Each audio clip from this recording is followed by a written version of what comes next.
Hey, you guys. Mr. West here. Listen, I was watching Sober Cats. Shout out to you, young man. And he was talking about his mom. Apparently, she's having some health issues. I don't want to get too much into the personal details. But what I wanted to talk about was, first and foremost, how articulate you are, Sober Cats. Good job. You speak well. And I was very impressed with where you are in your recovery journey. You know, we never know when tragedy or any sort of bullshit's going to happen, you know? And one of my biggest regrets has been, the few times that I haven't been able to respond in the way that I know that I should have been able to because I'd been drinking. I'll give you one example. Mm, a couple of years ago, I was in a relationship and this person's mother had a seizure and she needed to go to the hospital. And it was like at 9:30, 10 o'clock at night, probably. And we'd all been drinking except for my girlfriend's son at the time. I think that he had only had one or two drinks. And so when she had that seizure and went to the hospital, the first person that they called was me. And well, the first person they called was her daughter, and then her first response was to look to me like, "What are we going to do about it?" And of course, I couldn't go driving at that time because I was super drunk. And so in my, the way that I do things, I'm always still delegating and telling people what to do.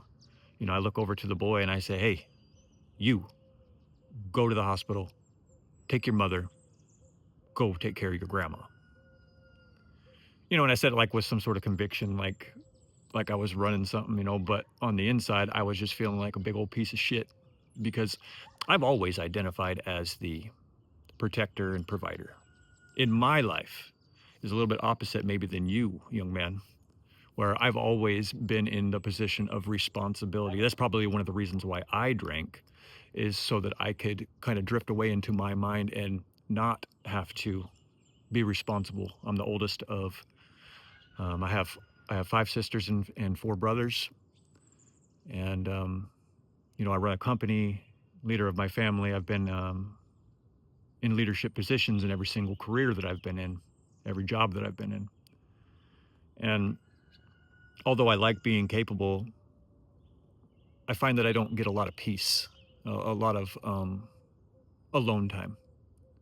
Well, I didn't. I do these days. I design it. I make sure that I have that. And I like that about you too, young man. In your recovery journey, you recognize about yourself that, how you want to start your mornings and things. You said something along the lines of like, I can't, I get up really early because I need to be able to pray and meditate and, and process your thoughts and things like that. And I'm glad that you know that about yourself.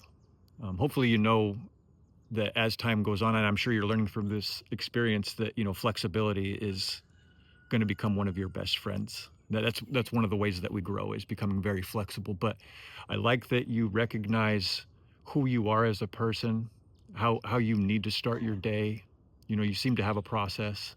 And I liked how you talked to sober to sober Slayer yesterday. I felt like that was respectful.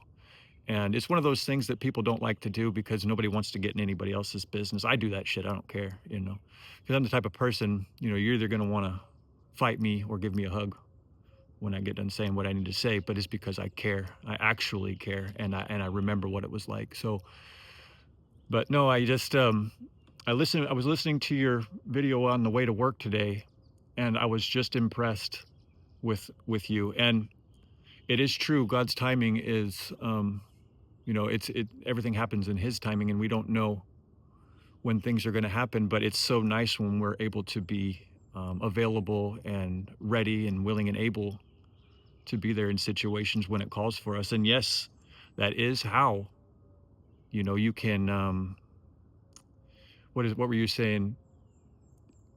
kind of repay all those sleepless nights maybe that your mama had and stuff like that. I put my mom through a lot of those, and I'm thankful that I'm healthy and I'm sober and I'm able to be there for my family, every single one of them. Financially, I can be there physically if I need to, emotionally, spiritually. I'm ready to rock, And sometimes these things happen so that we can grow.